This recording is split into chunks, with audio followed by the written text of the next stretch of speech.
A certain father had 2 sons, the elder of whom was sharp and sensible and could do everything. But the younger was stupid and could neither learn nor understand anything. And when people saw him, they said, "There's a fellow who will give his father some trouble." When anything had to be done, it was always the elder who was forced to do it. But if his father bade him fetch anything when it was late or in the night time, and the way led through the churchyard or any other dismal place, he answered, "Oh no, father, I'll not go there. It makes me shudder," for he was afraid. Or when stories were told by the fire at night, which made the flesh creep, the listeners often said, "Oh, it makes us shudder."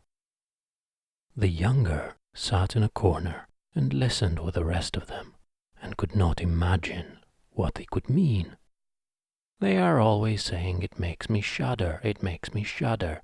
It does not make me shudder," thought he. "That too must be an art of which I understand nothing." Now it came to pass that his father said to him one day, "Hearken to me, you fellow in the corner there. You are growing tall and strong, and you too must learn something by which you can earn your living. Look how your brother works, but you don't even earn your salt." "Well, father," he replied, "I am quite willing to learn something indeed, if it could but be managed. I should like to learn how to shudder. I don't understand that at all yet." The elder brother smiled when he heard that, and thought to himself, "Good God, what a blockhead that brother of mine is. He will never be good for anything as long as he lives. He who wants to be a sickle must bend himself early." The father sighed and answered him, "Oh, you shall soon learn what it is to shudder, but you will not earn your living by that." Soon after this, the sexton came to the house on a visit, and the father bewailed his trouble, and told him how his younger son was so backward in every respect that he knew nothing and learned nothing. "Just think," said he, "when I asked him how he was going to earn his bread, he actually wanted to learn to shudder." "If that be all," replied the sexton, "he can learn that with me. Send him to me, and I will soon polish him." The father was glad to do it, for he thought, "It will train the boy a little." The sexton therefore took him into his house, and he had to ring the bell. After a day or two, the sexton awoke him at midnight, and bade him arise and go up into the church tower and ring the bell. "You shall soon learn what shuddering is," thought he, and secretly went there before him. And when the boy was at the top of the tower and turned around, and was just going to take hold of the bell rope, he saw a white figure standing on the stairs opposite the sounding hole. "Who is there?" cried he. But the figure made no reply, and did not move or stir. "Give an answer," cried the boy, "or take yourself off, for you have no business here at night." The sexton, however, remained standing motionless, that the boy might think he was a ghost. The boy cried a second time, "What do you want here? Speak if you are an honest fellow, or I will throw you down the steps." The sexton thought, "He can't intend to be as bad as his words," uttered no sound, and stood as if he were made of stone. Then the boy called to him for the third time, and as that was also to no purpose, he ran against him and pushed the ghost down the stairs, so that it fell down 10 steps and remained lying there in a corner. Thereupon he rang the bell, went home, and without saying a word went to bed and fell asleep. The sexton's wife waited a long time for her husband, but he did not come back. At length she became uneasy, and wakened the boy and asked, "Do you know where my husband is? He climbed up the tower before you did." "No, I don't know," replied the boy, "but someone was standing by the sounding hole on the other side of the steps, and as he would neither give an answer nor go away, I took him for a scoundrel and threw him downstairs. Just go there and you will see if it was he. I should be sorry if it were." The woman ran away and found her husband, who was lying bemoaning in the corner and had broken his leg. She carried him down, and then with loud screams she hastened to the boy's father. "Your boy," cried she, "has been the cause of a great misfortune. He has thrown my husband down the steps and made him break his leg. Take the good-for-nothing fellow away from our house." The father was terrified, and ran there and scolded the boy. "What wicked tricks are these?" said he. "Oh, the devil must have put this into thy head." "Father," he replied, "do listen to me. I'm quite innocent. He was standing there by night, like one who is intending to do some evil. I did not know who it was, and I entreated him 3 times, either to speak or to go away." "Oh," said the father, "I have nothing but unhappiness with you. Go out of my sight. I will see you no more." "Yes, father." "Right. Willingly wait only until it is day. Then will I go forth and learn how to shudder, and then I shall, at any rate, understand one art which will support me." "Learn what you will," spoke the father. "It is all the same to me. Here are 50 silver coins for you. Take these and go into the wide world, and tell no one from where you came and who's your father, for I have reason to be ashamed of you." "Yes, father, it shall be as you will. If you desire nothing more than that, I can easily keep it in mind." When day dawned, therefore, the boy put his 50 coins into his pocket, and went forth on the great highway, and continually said to himself, "If I could but shudder, if I could but shudder." Then a man approached who heard this conversation, which the youth was holding with himself, and when they had walked a little farther to where they could see the gallows, the man said to him, "Look, there is the tree where 7 men have married the rope-maker's daughter, and are now learning how to fly. Sit down below it and wait till night comes, and you will soon learn how to shudder." "If that is all that is wanted," answered the youth, "it is easily done. But if I learn how to shudder as quickly as that, you shall have my 50 thalers. Just come back to me early in the morning." Then the youth went to the gallows, sat down below it, and waited till evening came. And as he was cold, he lighted himself a fire. But at midnight the wind blew so sharply that in spite of his fire he could not get warm. And as the wind knocked the hanged men against each other, and they moved backwards and forwards, he thought to himself, "Thou shiverest below by the fire, but how those up above must freeze and suffer."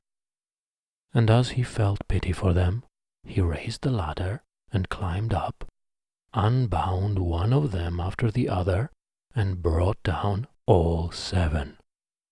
Then he stirred the fire, blew it, and sat them all round it to warm themselves. But they sat there and did not stir, and the fire caught their clothes.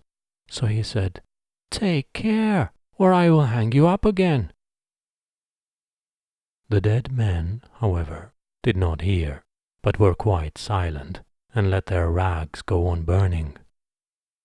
On this he grew angry, and said, If you will not take care, I cannot help you. I will not be burnt with you." And he hung them up again, each in his turn. Then he sat down by his fire and fell asleep, and next morning the man came to him and wanted to have the 50 coins and said, "Well, do you know how to shudder?" "No," answered he. "How was I to get to know? Those fellows up there did not open their mouths, and were so stupid that they let the few old rags which they had on their bodies get burned." Then the man saw that he would not carry away the 50 coins away that day, and went away saying, "One of this kind has never come in my way before." The youth likewise went his way, and once more began to mutter to himself, "Oh, if I could but shudder! Oh, if I could but shudder!" A wagoner who was striding behind him heard that and asked, "Who are you?"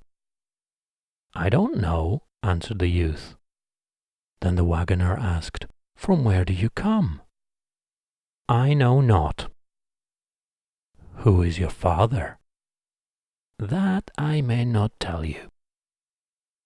"What is it that you are always muttering between your teeth?" "Oh," replied the youth, "I do so wish I could shudder, but no one can teach me how to do it." "Give up your foolish chatter," said the wagoner. "Come, go with me. I will see about a place for you." The youth went with the wagoner, and in the evening they arrived at an inn where they wished to pass the night. Then at the entrance of the room, the youth again said quite loudly, "If I could but shudder, if I could but shudder." The host, who heard that, laughed and said, "If that is your desire, there ought to be a good opportunity for you here." "Oh, be silent," said the hostess. "So many inquisitive persons have already lost their lives. It would be a pity and a shame if such beautiful eyes as these should never see the daylight again." But the youth said, "However difficult it may be, I will learn it, and for this purpose indeed have I journeyed forth." He let the host have no rest until the latter told him that not far from there stood a haunted castle where anyone could very easily learn what shuddering was if he would but watch in it for 3 nights.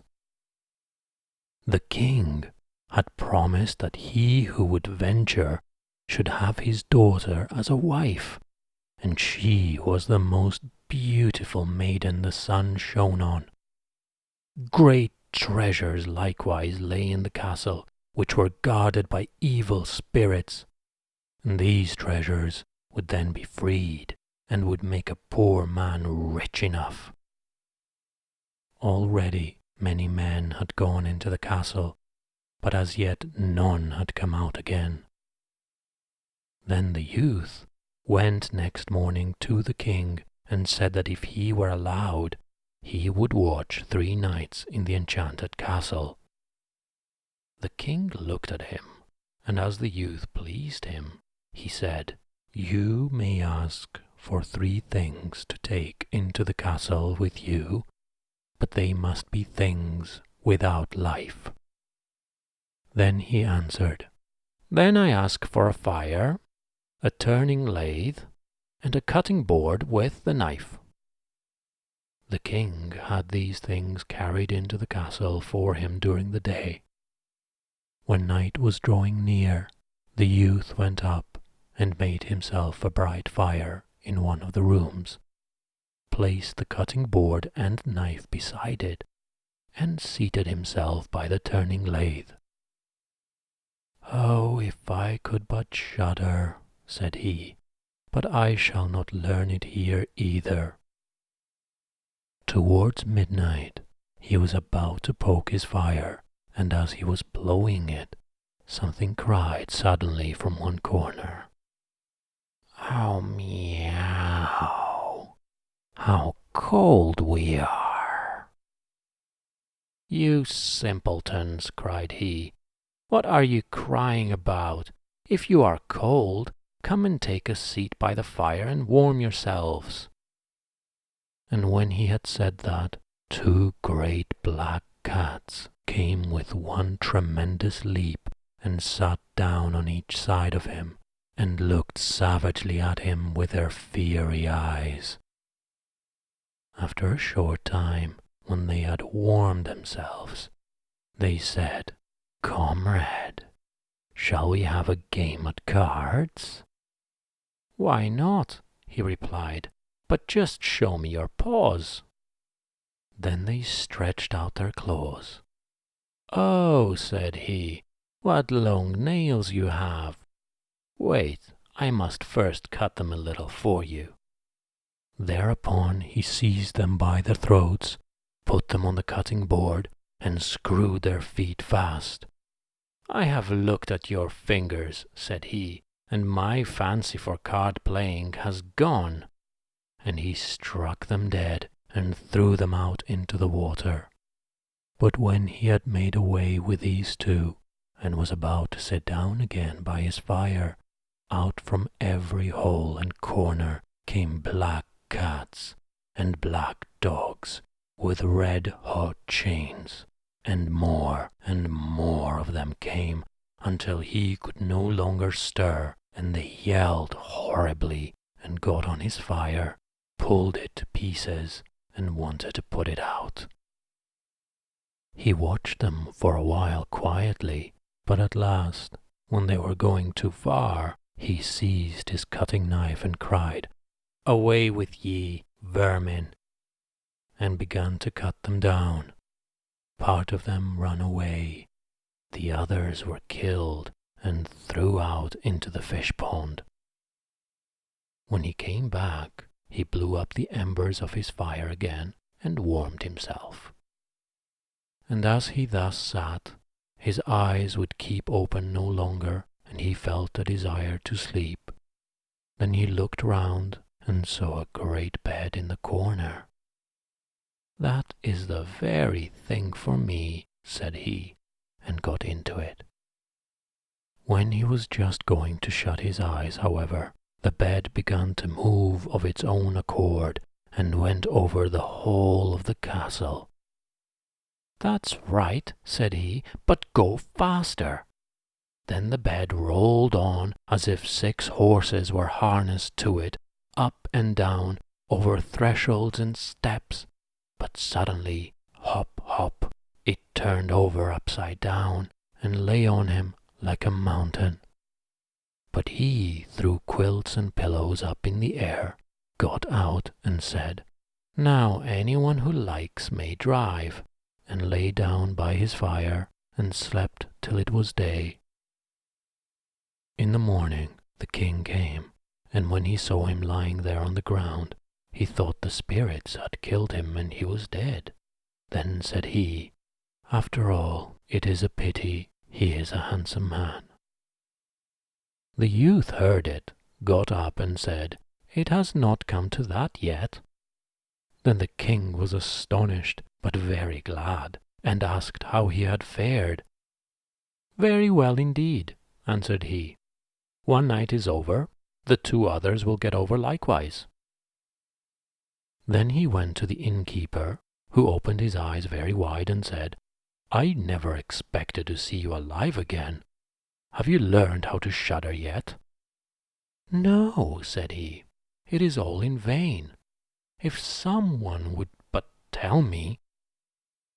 The second night he again went up into the old castle, sat down by the fire, and once more began his old song, "If I could but shudder, if I could but shudder." When midnight came, an uproar and noise of tumbling about was heard. At first it was low, but it grew louder and louder. Then it was quiet for a while, and at length with a loud scream, half a man came down the chimney and fell before him. "Hollo!" cried he, Another half belongs to this. This is too little." Then the uproar began again. There was a roaring and howling, and the other half fell down likewise. "Wait," said he, "I will just blow up the fire a little for thee." When he had done that and looked around again, the two pieces were joined together, and a frightful man was sitting in his place. "That is no part of our bargain," said the youth. "The bench is mine." The man wanted to push him away. The youth, however, would not allow that, but thrust him off with all his strength and seated himself again in his own place. Then still more men fell down. One after the other, they brought 9 dead men's legs and 2 skulls, and set them up and played at bowling with them. The youth also wanted to play and asked, "Hark you, can I join you?" "Yes, if thou hast any money." "Money enough," replied he, "but your balls are not quite round." Then he took the skulls and put them in the lathe and turned them till they were round. "There, now they will roll better," said he.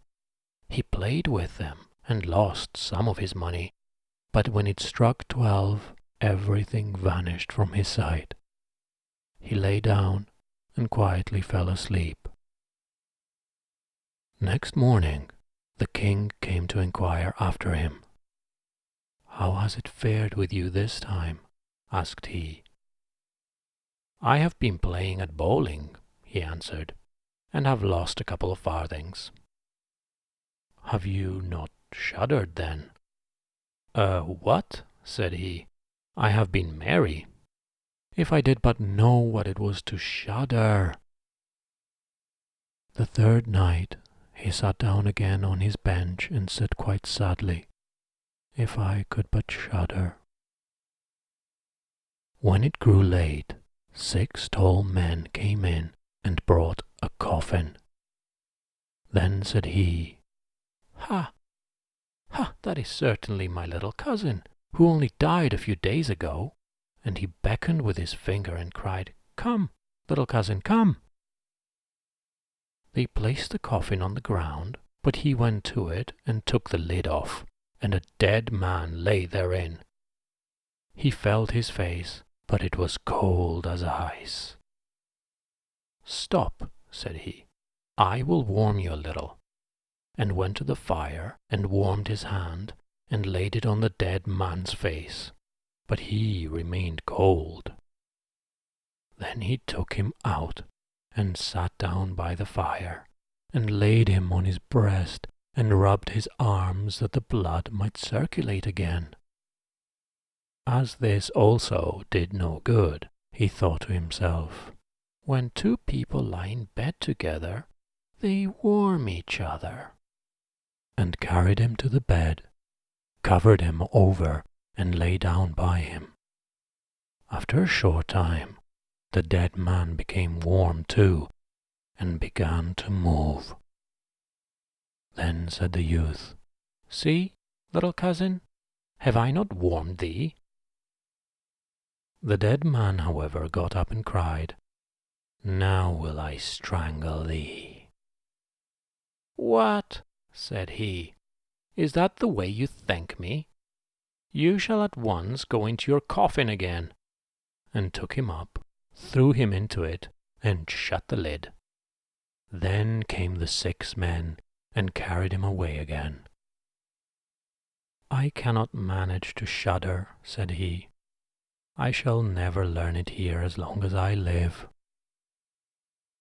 Then a man entered who was taller than all the others and looked terrible. He was old, however, and had a long white beard. "You wretch," cried he, "you shall soon learn what it is to shudder. You shall die." "Not so fast," replied the youth. "If I am to die, I shall have to have a say in it."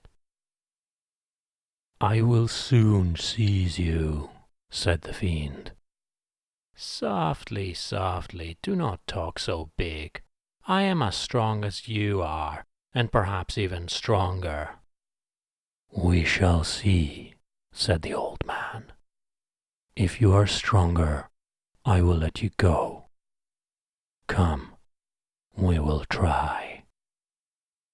Then he led him by dark passages to a smith's forge, took an axe, and with one blow struck an anvil into the ground. I can do better still, said the youth, and went to the other anvil. The old man placed himself near and wanted to look on, and his white beard hung down. Then the youth seized the axe, split the anvil with one blow, and struck the old man's beard in with it. Now I have thee, said the youth. Now it is you who will have to die. Then he seized an iron bar and beat the old man till he moaned and entreated him to stop, and he would give him great riches. The youth drew out the axe and let him go. The old man led him back into the castle, and in a cellar showed him 3 chests full of gold. Of these, said he, one part is for the poor, the other for the king, the third is yours. In the meantime, it struck 12, and the spirit disappeared. The youth, therefore, was left in darkness. I shall still be able to find my way out, said he, and felt about, found the way into the room, and slept there by his fire. Next morning the king came and said, Now you must have learned what shuddering is. No, he answered. What can it be? My dead cousin was here, and a bearded man came and showed me a great deal of money down below, but no one told me what it was to shudder. Then, said the king, you have delivered the castle and shall marry my daughter. That is all very well, said he, but still I do not know what it is to shudder. Then the gold was brought up and the wedding celebrated. But howsoever much the young king loved his wife, and however happy he was, he still said always, If I could but shudder, if I could but shudder. And at last she was angry at this. Her waiting maid said, I will find a cure for him. He shall soon learn what it is to shudder. She went out to the stream which flowed through the garden, and had a whole bucketful of gudgeons brought to her. At night, when the young king was sleeping, his wife was to draw the clothes off him, and empty the bucketful of cold water, with the gudgeons in it, over him, so that the little fishes would sprawl about him. When this was done, he woke up and cried, Oh, what makes me shudder so? What makes me shudder so, dear wife? Oh, now I know what it is to shudder.